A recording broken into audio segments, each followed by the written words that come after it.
Hello friends, welcome back to our channel New Lakshya Academy. Which of the following is a web browser? Browser के बारे में अभी हमने बात करी थी. ब्राउज करना मतलब सर्चिंग करना. ठीक है, ये तो ब्राउजर के बारे में थी. अब इन्होंने एग्जाम्पल दे दिए हैं और एग्जाम्पल में हमें बताना है कि इनमें से कौन सा वेब ब्राउजर नहीं है. तो सबसे पहला option is Google Chrome. Google Chrome obviously browser है. मैंने आपको बताया क्रोम पे हम इंटरनेट के थ्रू बहुत सारे वेब पेजेस जो हैं वो पूरे दिन में बहुत बार हम एक्सेस करते हैं. Next option is M S Word. M S Word कोई भी ब्राउजर नहीं है. एम एस वर्ड एक सॉफ्टवेयर है जिसकी हेल्प से मैं अपने डाटा को एक डॉक्यूमेंट फॉर्म में एक अच्छे वे से रिप्रेजेंट कर पाती हूँ. जैसे कि आपने देखे आजकल पैम्पलेट्स बनते हैं, अलग अलग फॉन्ट्स यूज होते हैं, कलर यूज होते हैं, ठीक है, चार्ट जनरेट होते हैं, या फिर स्कूल्स में जो टीचर्स यूज करती हैं बच्चों को पढ़ाने के लिए. जैसे मान लो एक पूरे पेज पे सिर्फ एक एप्पल बनाया और एक छोटा ए और एक एप्पल बना दिया. ठीक है, तो ये बेसिकली क्या हो गया कि एक पैम्पलेट बना दिया और ये एमएस वर्ड में. ठीक है, वर्ड में क्या बेसिकली क्या होता है, डॉक्यूमेंट्स बनाए जाते हैं, डिफरेंट टाइप के डॉक्यूमेंट्स, जिसकी हेल्प से मैं अपने कम्युनिकेशन को, जो मुझे समझाना है, जो मुझे दिखाना है, बताना है बच्चों को या किसी को भी, इजीली एक्सप्लेनेबल हो, आंखों के लिए अच्छा हो, अट्रैक्टिव हो. तो जब भी मुझे एक अट्रैक्टिव डॉक्यूमेंट बनाना है या कोई बुक लिखनी है ऑथर ने, तो वो क्या यूज करते हैं, एमएस वर्ड यूज करते हैं. ठीक है. नेक्स्ट ऑप्शन उन्होंने दिया मोजिला फायरफॉक्स. ऑब्वियसली ये भी एक वेब ब्राउजर है. Next is internet explorer E. Yes, internet explorer भी एक वेब ब्राउजर है. तो ये तीनों वेब ब्राउजर हैं. एंड माइक्रोसॉफ्ट वर्ड ब्राउजर नहीं है. माइक्रोसॉफ्ट वर्ड का दूसरा नाम होता है, शॉर्ट फॉर्म में इसको हम बोलते हैं एमएस वर्ड. MS Word. ठीक है, moving forward to next question. Which of the following is not a search engine? Search engine और वेब ब्राउजर बहुत ही रिलेटेबल टर्म्स हैं, कंफ्यूज मत हो जाना. मैं अभी आपको बताती हूँ वहां पर ब्राउजर क्या थे, वेब ब्राउजर, और सर्च इंजन क्या है. ठीक है, तो विच of the following is not. Please ध्यान रखना, लास्ट वीडियो में भी मैंने बोला था क्वेश्चन में बहुत बार आपको कंफ्यूज करने के लिए नॉट लगाया जाएगा. आप उस टाइम पर इतने ज्यादा माइंड में स्ट्रेसफुल होते हैं, पैनिक हो जाते हैं क्वेश्चन को देखकर, कि आप नॉट लगा हुआ है या नहीं लगा हुआ है ये भूल जाते हैं. तो ये बहुत जरूरी है कि जब भी क्वेश्चन आए एक ठंडे शांत मन से आप क्वेश्चन को पढ़ें, नॉट लिखा है उस हिसाब से आप ऑप्शंस को टिक करके आए. तो not a search engine, search engine नहीं है. ठीक है, गूगल, याहू, बिंग, ये तीनों के तीनों जो ऑप्शंस हैं, यस ये सर्च इंजन हैं. गूगल क्रोम हमने बात करी वेब ब्राउजर की, है ना. याहू और बिंग जो हैं, yahoo.com यूज होता था. जब तक हमारे पास ईमेल्स नहीं आई थी, फेसबुक नहीं आया था, तो हम कम्युनिकेशन कहाँ से करते थे, हम कम्युनिकेशन करते थे yahoo.com या बिंग यूज करते थे, जहां पर हम बेसिकली इंफॉर्मेशन को शेयर, सर्च, ठीक है, वेब पेजेस को दोबारा दोबारा रीलोकेट करना, रिविजिट करना, ये सारा का सारा काम हम इनके थ्रू करते थे. विंडोज, विंडोज तो एक कंप्यूटर को चलाने के लिए एक बेस है. अगर आपके पास कंप्यूटर में विंडोज ही नहीं होंगी, ऐसा सॉफ्टवेयर नहीं होगा जो मेरे को एक प्लेटफॉर्म प्रोवाइड कर रहा है जिसके ऊपर मैं सारी की सारी कंप्यूटर बेस्ड एक्टिविटीज कर सकती हूँ, तो मेरा कंप्यूटर चलेगा नहीं. तो वो सर्च इंजन नहीं है, वो तो कंप्यूटर चलाने के लिए एक प्लेटफॉर्म हमें अवेलेबल है. तो ऑप्शन डी कि नहीं है, विंडोज एक सर्च इंजन नहीं है, बाकी तीनों है. Moving forward to next question. What is the function of a mouse in a computer? एक कंप्यूटर में माउस का क्या फंक्शन है. सी, अगर मैं कीबोर्ड की बात करती हूँ, कीज के थ्रू इनपुट देना, लेकिन माउस कभी भी इनपुट अपनी कीज के थ्रू नहीं देता. माउस के पास तो क्या होता है, एक एरो होता है. कभी कभी अगर हम चेंज करना चाहें अपनी प्रॉपर्टीज में, तो ये जो एरो है, ये बेसिकली हम क्या करते हैं, माउस की कीज को प्रेस करके नेविगेट करते हैं. नेविगेशन, आजकल आपने ये टर्म यूज कहाँ हुई भी देखी होगी, गूगल मैप्स। जब हम फोन में गूगल मैप्स में जब भी हम कहीं पर पहुंचने के लिए मैप्स में लोकेशंस डालते हैं तो वहां पर आता है नेविगेशन वर्ड। नेविगेशन का मतलब एक जगह से दूसरी जगह पर ट्रैवल करना किसी भी चीज का, और उसको हम फॉलो करें।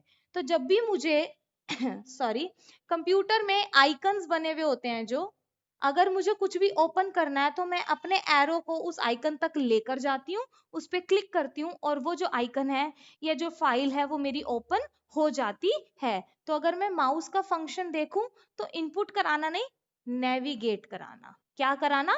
नेविगेट कराना, ट्रैवलिंग करके उस जगह तक पहुंचना, डेस्टिनेशन तक पहुंचना जो मुझे फाइल या डॉक्यूमेंट चाहिए। ठीक है, moving forward to next question. ये बहुत इंपॉर्टेंट टॉपिक है कंप्यूटर में, हमेशा हमेशा इसमें से क्वेश्चंस आते ही आते हैं। Generations of computer. कंप्यूटर की 5 जनरेशंस हैं। कितनी जनरेशंस हैं? 5। ठीक है, 5 जनरेशन है। 5th जनरेशन जो है वो हमारी करंट जनरेशन है, जिसमें हम आर्टिफिशियल इंटेलिजेंस या मैं कहूँ रोबोट्स का यूज कर रहे हैं। बहुत सारी चीजें जो है वो ऑटोमेटिक होने लग गई हैं अब आजकल। बहुत ज्यादा मैन पावर जो है, जो मैन अवेलेबिलिटी थी वो रिड्यूस होती जा रही है, और मशीन्स बहुत ज्यादा ऐसी हो रही हैं कि हमें सिर्फ बटन प्रेस करने होते हैं और काम अपने आप हो जाता है। तो वो हमारी 5th जनरेशन है, जिसमें मैं बात कर रही हूँ आर्टिफिशियल इंटेलिजेंस यूज हो रहा है। लेकिन उससे पहले हमारे पास 4 जनरेशन और हैं, जो बहुत टाइम से, जब कंप्यूटर जनरेट किया गया था तब से चलती हुई आ रही हैं।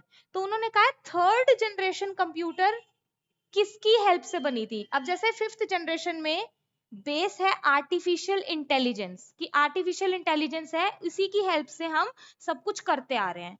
तो जो हमारा 3rd जनरेशन था उसमें बेस क्या था?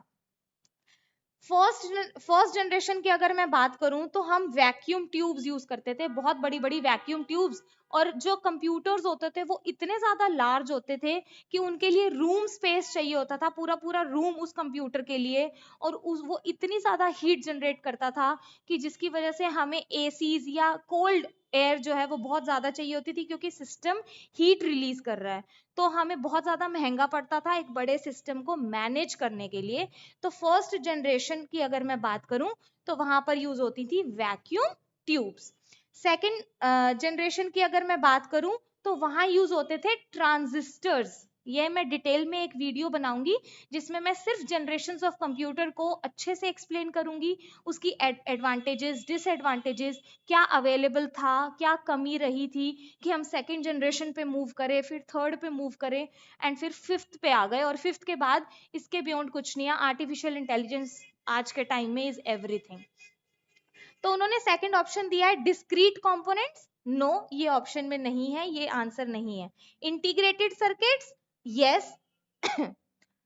थर्ड जनरेशन कंप्यूटर में इंटीग्रेटेड सर्किट्स यूज हुए थे, आईसी।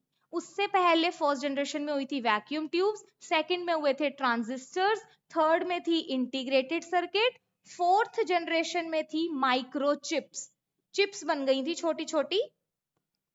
आपने देखी हो पहले के टाइम में, अभी हम गेम्स खेलते थे तो कैसेट्स आती थी, कैसेट्स में ग्रीन कलर की चिप होती थी छोटी छोटी, वो चिप और भी ज्यादा सेम साइज जितनी छोटी हो गई है आज के टाइम में, और वो माइक्रोचिप्स यूज होती थी फोर्थ जनरेशन में। और फिर 5th जनरेशन में हम आए आर्टिफिशियल इंटेलिजेंस पे। तो अगर पूछा जाए बीच में किसी भी रैंडमली जनरेशन के बारे में, जैसे इन्होंने पूछा थर्ड जनरेशन, तो इंटीग्रेटेड सर्किट्स यूज होते हैं थर्ड जनरेशन में। Moving forward to next question.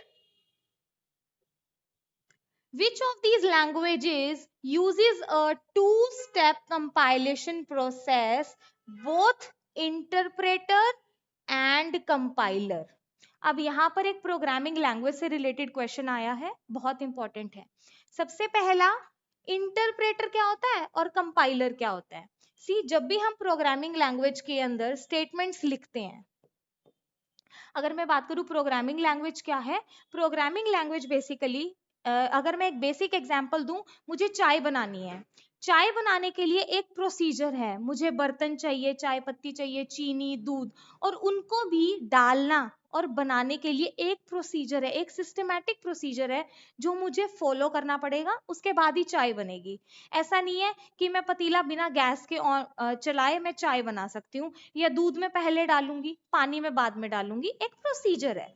तो प्रोग्रामिंग लैंग्वेज भी वही है, एक प्रोग्राम, एक प्रोसीजर है, एक सिस्टम है, सिस्टमैटिक तरीके से कुछ इंस्ट्रक्शंस को फॉलो करना है ताकि मैं एक डिजायर्ड रिजल्ट तक पहुंच पाऊं। ठीक है, अब मेरा कंपाइलर क्या करता है, ये सारी की सारी इंफॉर्मेशन एक ही बार में रीड कर लेता है, बीच में कोई एरर है नहीं बताता, पूरा पहले रीड करता है फिर बाद में बताता है इतने एरर हैं। ठीक है, अगर मेरा कोई भी प्रोग्राम 10 लाइनों का है, मैनेजेबल, 10 लाइन रीड करी, उसमें से बता दिया 7वीं लाइन में प्रॉब्लम है। अगर मेरा प्रोग्राम है 500 या फिर 5000 लाइनों का, जो आज के टाइम में कंपनी लेवल पे प्रोग्राम्स, व्हाट्सएप या कोई भी ऐप जनरेट की जाती है, गेम्स जनरेट किए जाते हैं, मल्टीपल प्रोग्रामिंग लाइंस होती हैं, स्टेटमेंट्स होती हैं, तो वो एक बारी में रीड करने के बाद अगर मुझे इसमें से 500 एरर दे दे कि 500 लाइंस में एरर है, तो वो मैनेज करना बहुत मुश्किल हो जाता है। तो कंपाइलर तो मेरे पूरे प्रोग्राम को एक ही बार में रीड कर जाता है। इंटरप्रेटर का मतलब पर्टिकुलर लाइन को रीड करते करते बताना यहाँ एरर है, जहां एरर वहीं रुक जाना, इंटरप्रेट करते हुए चलना कहाँ एरर है। अब सी प्लस प्लस की जब भी मैं बात करूंगी लैंग्वेजेस की, ये यूज करते हैं सिर्फ कंपाइलर, कि 500 लाइंस का है, 5000 लाइन का प्रोग्राम है, कुछ भी हो, मैं तो एक ही बार रीड करूंगा कंपाइलर के थ्रू और आपको बता दूंगा यहाँ यहाँ एरर है। लेकिन जावा एक ऐसी लैंग्वेज है जहां पर कंपाइलर और इंटरप्रेटर दोनों यूज किए जाते हैं। तो बेसिकली एक बाइट कोड जनरेट किया जाता है,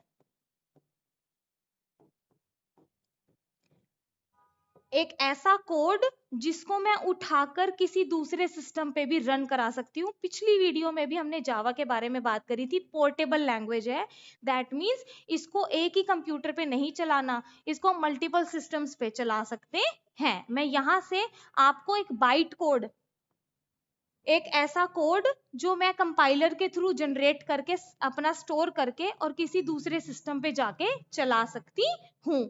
क्यों? क्योंकि ये इंटरप्रेटर का यूज करता है। इसीलिए Java is the only language जो यूज करती है 2 step compilation process, both interpreter and compiler. ठीक है, moving forward to next question.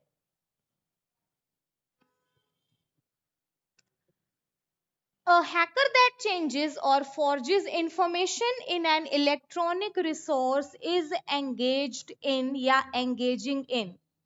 कोई एक हैकर जो हैक करता है, that changes और forges, forge का मतलब नकली, जैसे आपके सिग्नेचर हैं, किसी ने उसी के ऊपर पेपर पे रखे और वो सिग्नेचर सिमिलरली कॉपी कर लिए, फोर्ज कर लिए, सेम डाटा को फोर्ज करना।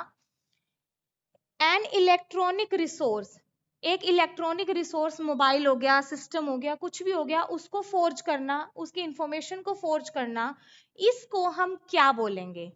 अ denial of service? No, service का डिनाइल तो बिल्कुल भी नहीं है। स्निफिंग, स्निफिंग एक टाइप की हैकिंग है कि जिसमें यूजर जो है स्निफ करके छोटे छोटे पार्ट में डेटा को रीड करता है। टेररिज्म, टेररिज्म क्राइम है, टेररिज्म नहीं है, क्राइम हो सकता है, टेररिज्म नहीं है। डेटा डिडलिंग, यस, डेटा डिडलिंग का मतलब क्या होता है कि यूजर जो है वो आपके सिस्टम में एक ऑथराइज्ड यूजर बनकर और आपके डेटा को छोटे छोटे पार्ट्स में डिवाइड करने के बाद रीड करना शुरू करता है, और जहां पर उसको जो इंफॉर्मेशन चाहिए होती है उसको वो ग्रैब कर लेता है। ठीक है, तो डेटा डिडलिंग है कि एक हैकर जो है आपकी चेंजेस और फोर्जेस, इंफॉर्मेशन को एक्सेस करने के बाद चेंज कर देना। फॉर एग्जाम्पल, आप फेसबुक का कुछ पासवर्ड जनरेट करके बैठे हैं, ठीक है, कोई एक्सेस यूजर को बाहर से मिला, हैकर को, उसने आपके पासवर्ड को चेंज कर दिया एंड नाउ आप उसको एक्सेस नहीं कर पा रहे, लेकिन आपकी फेसबुक जो है वो बाहर का अनऑथराइज्ड यूजर एक्सेस कर पा रहा है, क्योंकि उसने आपकी इंफॉर्मेशन को क्या कर दिया, आपके ही सिस्टम में आकर चेंज कर दिया। इस चीज को क्या बोलते हैं? डेटा डिडलिंग। और लास्ट वीडियो में हमने बात करी थी विशिंग।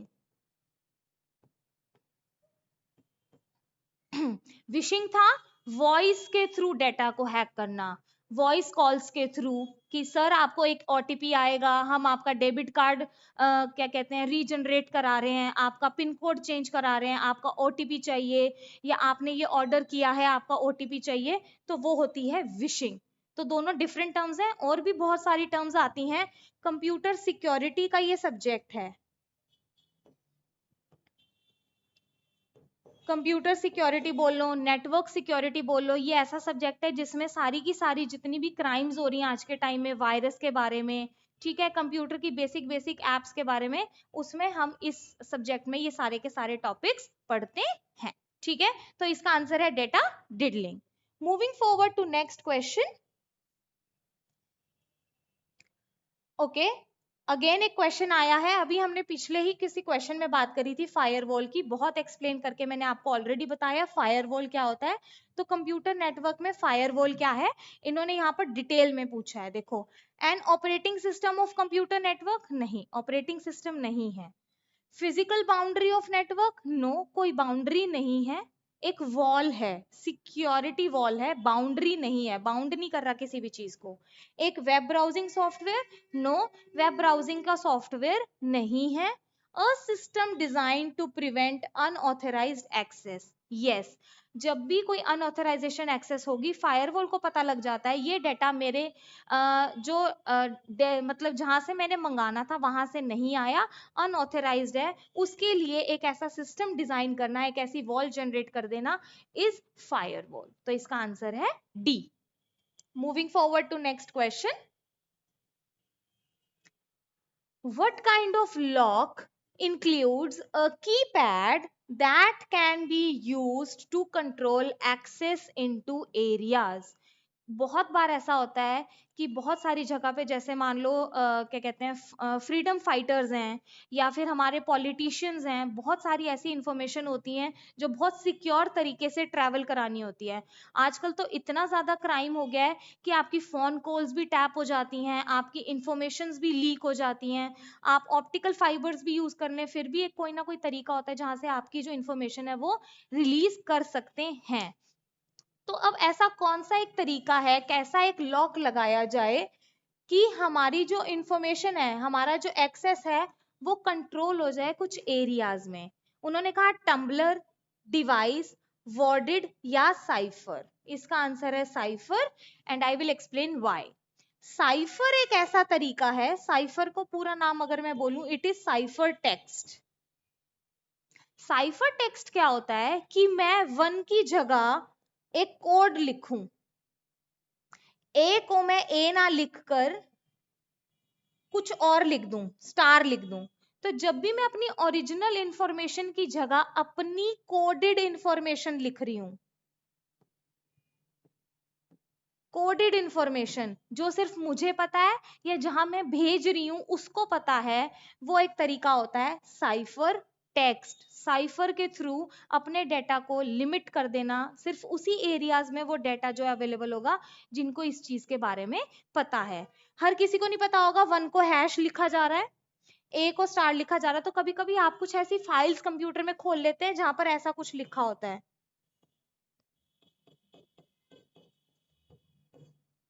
ऐसे करके पूरे पेज पे एक इंफॉर्मेशन होती है, ये क्या है हमें समझ नहीं आ रहा, क्योंकि ये क्या है, एक साइफर टेक्स्ट है। बेसिकली इसके ऊपर एक सिक्योरिटी कोड की सिक्योरिटी लगाई गई है जो एक नॉर्मल यूजर रीड नहीं कर पाएगा। Okay, moving forward to next question. The digital telecommunications term ISDN is an abbreviation for, अब यहां पर भी एक फुल फॉर्म पूछी गई है ISDN की, तो उन्होंने कहा integrated standard digital networks, internet services data network, interactive standard dynamic networks, या integrated services digital network. D option is correct. ISDN की फुल फॉर्म होती है integrated services digital network. Network हमें पता है कम्युनिकेशन के लिए एक पाथ सेट करना इज नेटवर्किंग, डिजिटली वो चीज करना, इंटीग्रेटेड सर्विसेज प्रोवाइड करना, दैट मींस इंटीग्रेट करना, बहुत सारी सर्विसेज का मिलजुल कर एक पूरा का पूरा नेटवर्क क्रिएट करना इज ISDN। समझ आया? Moving forward to next question. Dash is an important circuitry in a computer system that directs the operation of the processor. एक ऐसा इंपॉर्टेंट सर्किटरी एक कंप्यूटर सिस्टम में जो डायरेक्ट करता है operation of the processor. Processor को CPU बोला जाता है. ठीक है, processor is CPU. Memory, no, memory से कोई सीपीयू का रिलेशन है ही नहीं. एड्रेस बस का है लेकिन डायरेक्ट सीपीयू से नहीं है, मेमोरी से भी है. यहां पर सिर्फ एक से पूछा गया है. Accumulator, no. हमें पता है सीपीयू में दो ही चीजें होती हैं, एएलयू और सीयू. एएलयू का काम है सारी की सारी अरिथमेटिक ऑपरेशंस परफॉर्म करना. कंट्रोल यूनिट का काम है सारा कंट्रोल देखना कि कोई भी काम कहां से कहां सही तरीके से हो रहा है या नहीं हो रहा. तो जब भी हम एक ऐसे सर्किटरी की बात करेंगे जो डायरेक्ट करेगा, जो चेक करेगा कि सारा काम ठीक से हो रहा है नहीं हो रहा, वो कौन करेगा? Control unit. Okay, moving forward to next question. जब भी हम नेटवर्किंग की बात करते हैं ना सिस्टम की, तो बहुत सारी ऐसी टर्म्स हैं जो हम यूज करते हैं, जिसमें एक टर्म आई स्विच. स्विच क्या है? स्विच ये हमारे नॉर्मल जो रूम्स में ट्यूबलाइट्स वाले स्विच होते हैं, ये वो स्विच नहीं है बिल्कुल भी. तो switch is a network device. एक डिवाइस है, नेटवर्क डिवाइस है, whose responsibility is to see. Switch के अलावा हमारे पास अवेलेबल होते हैं राउटर्स, हब. ठीक है, हब क्या करता है? This is hub. और इसके साथ मैंने मल्टीपल सॉरी कंप्यूटर्स जो हैं वो अटैच कर दिए. ठीक है, अब हब की हेल्प से क्या होगा? इस कंप्यूटर ने अगर इस वाले कंप्यूटर को कुछ भेजना है तो वो हब को भेज देगा.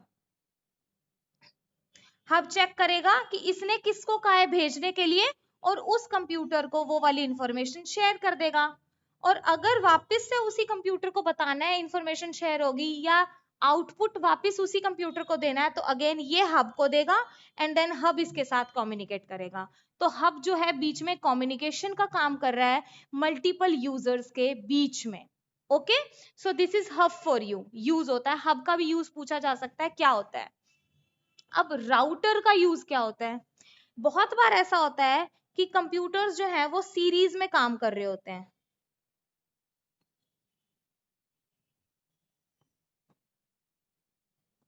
एक दूसरे से कनेक्टेड होते हैं.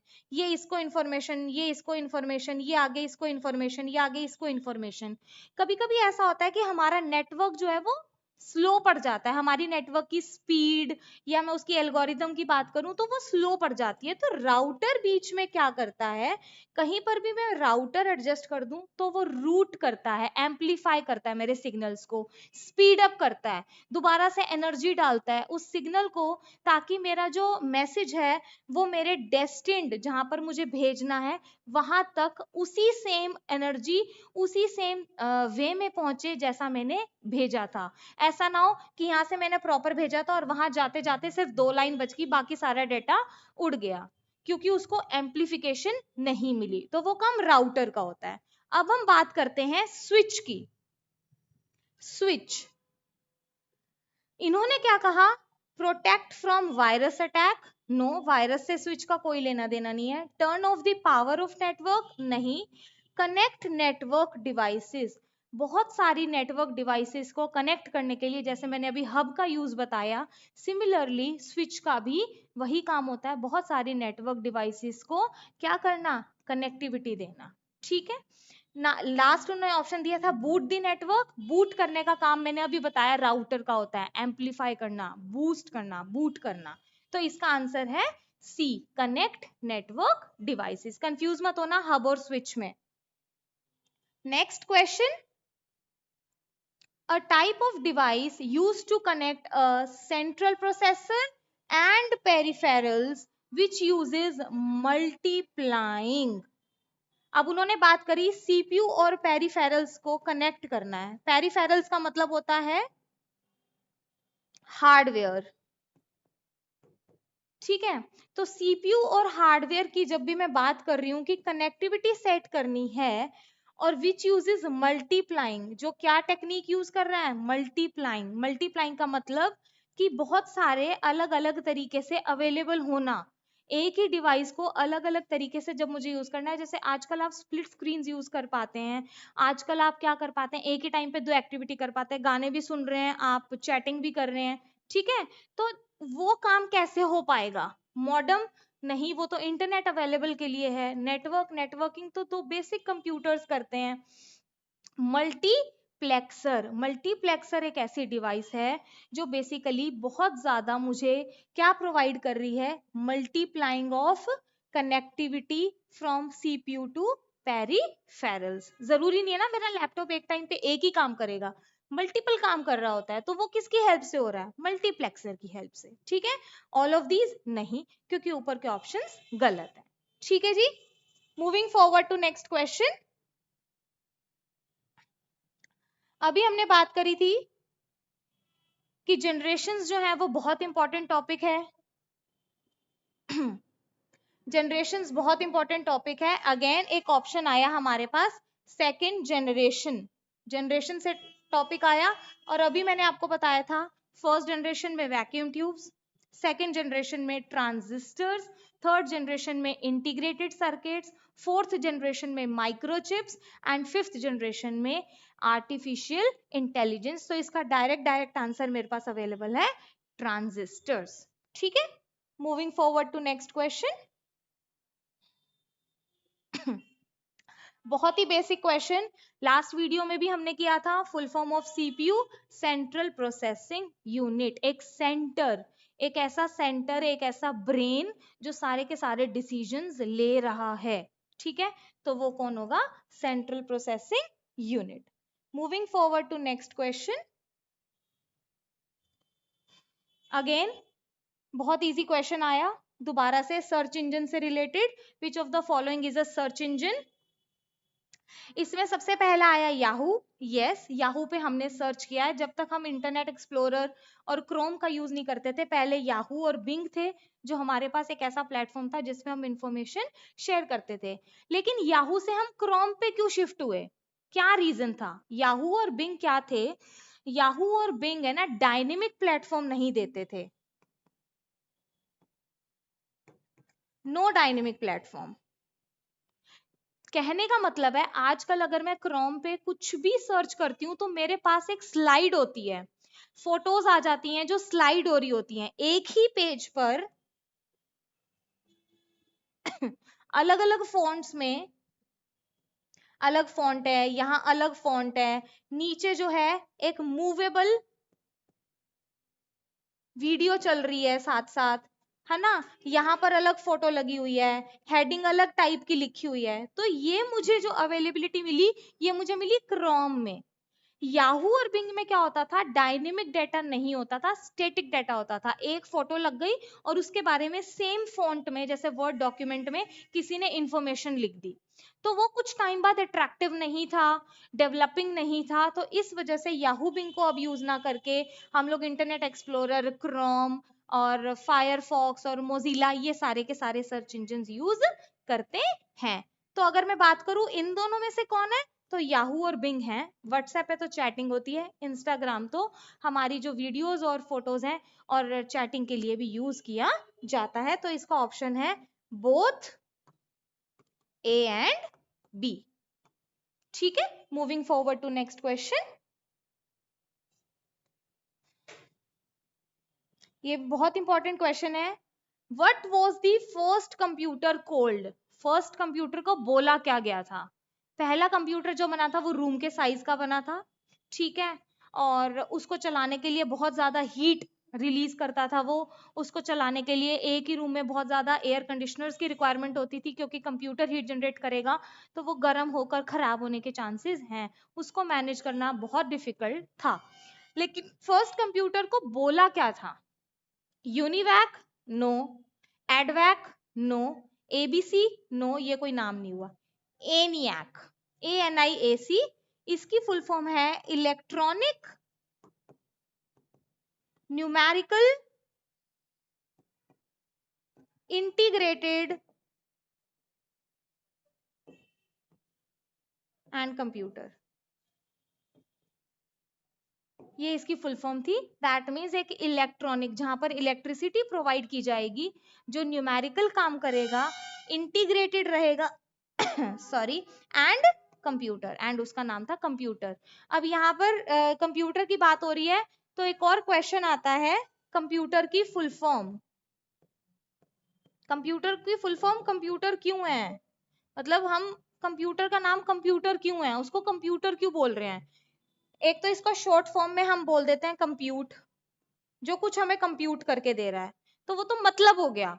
फुल फॉर्म क्या हुई, this is commonly operated machine particularly used for technological and educational resources. I repeat, commonly operated machine particularly used for technological and educational resources, computer की फुल फॉर्म। और ENIAC की full form थी electronic numerical integrated and sorry computer. ठीक है, moving forward to next question. Now comes, who invented the first computer mouse? तो इसका answer है Douglas Engelbart. Douglas Engelbart पहले इंसान थे जिन्होंने माउस को इन्वेंट किया था। और कोई पूछे कि माउस में कितने बटन होते हैं, तो एक लेफ्ट, एक राइट और एक स्क्रोलिंग बटन होता है। Moving forward to next question.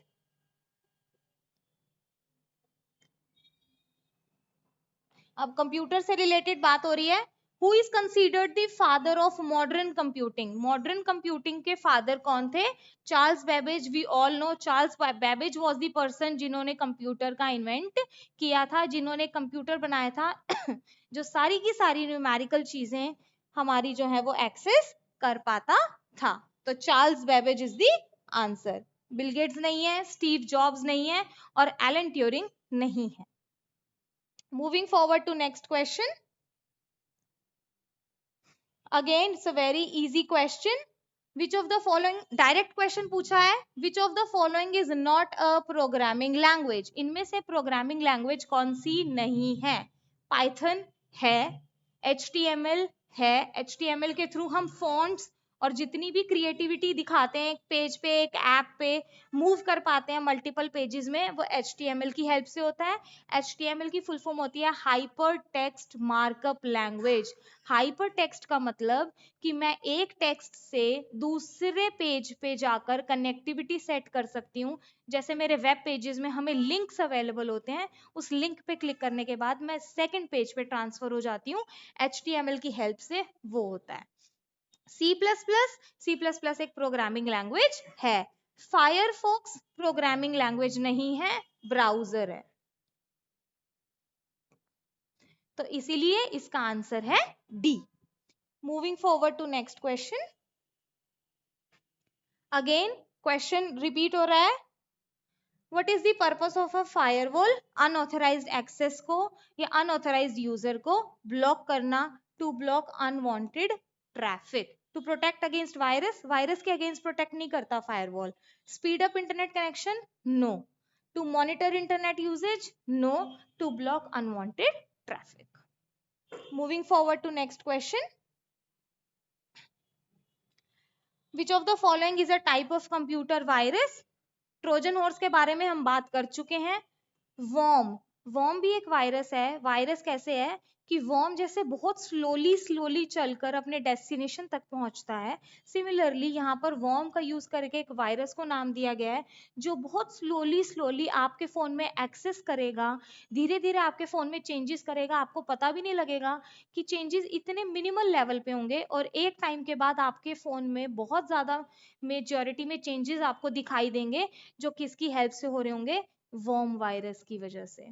Spyware, spyware भी एक कंप्यूटर का वायरस है जो स्पाई करता है, ध्यान रखता है आपके ऊपर, आपके फोन पे एक एक एक्टिविटी पे ध्यान रखता है, आप क्या भर रहे हो, क्या सेव कर रहे हो, क्या नहीं सेव कर रहे हो, सारी की सारी चीजें, और उसके बेसिस पे फिर आपके डेटा को एक्सेस करता है। तो इसका आंसर है ऑल ऑफ दी अबव, सारे के सारे कंप्यूटर वायरस हैं।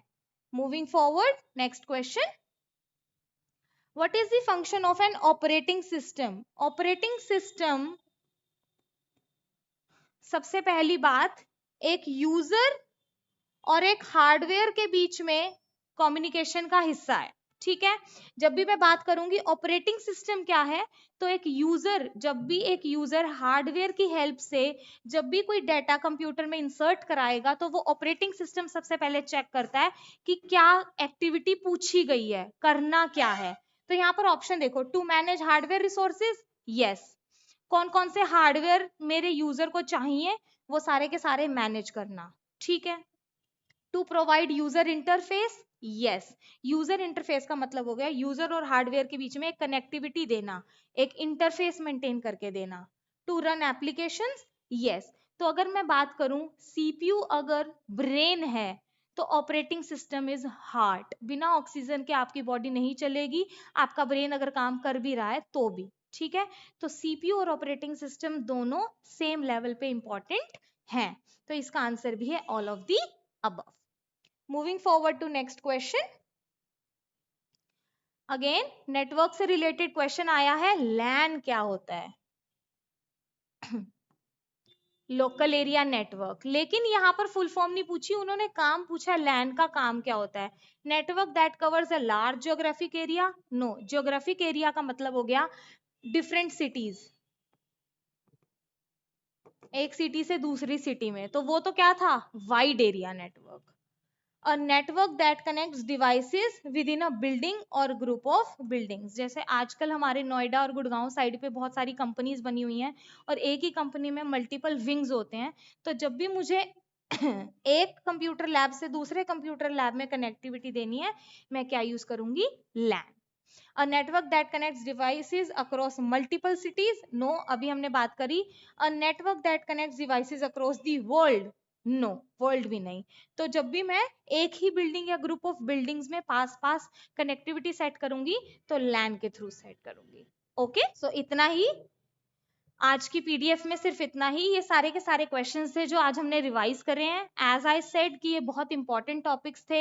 आज कंप्यूटर मेमोरी से रिलेटेड हमने बात करी, प्रोग्रामिंग लैंग्वेज से रिलेटेड बात करी, एंड मोस्ट इंपॉर्टेंटली हमने कंप्यूटर जनरेशंस के बारे में बात करी, जिनके बारे में क्वेश्चंस आ जाते हैं। डिटेल में हम एक पीडीएफ या फिर एक डिटेल्ड क्लास जरूर एक अरेंज करेंगे, जिसमें मैं कंप्यूटर जनरेशंस की हर एक छोटी से छोटी चीज आपको एक्सप्लेन करूंगी। मैं होपफुली नेक्स्ट वीडियो में मैं आपको ये टॉपिक एक्सप्लेन करूं। टिल देन आप ये पीडीएफ जो है वो रिवाइज करें, इसके जो भी मैंने एक्सप्लेनेशन दिए हैं उनको देखें कि मैंने कैसे एक्सप्लेन किया है, किस क्वेश्चन का क्या आंसर क्यों है। या आपके DSSB के नॉन टीचिंग में, या जितने भी ऐसे एग्जाम्स हैं जहां पर 10 से 15 नंबर का आपका कंप्यूटर सब्जेक्ट आता है, बेसिक पूछा जाता है, उसमें ये बहुत ज्यादा हेल्पफुल है। आई होप आपको ये वीडियो पसंद आया होगा। लाइक शेयर एंड सब्सक्राइब जरूर कीजिएगा। Thank you.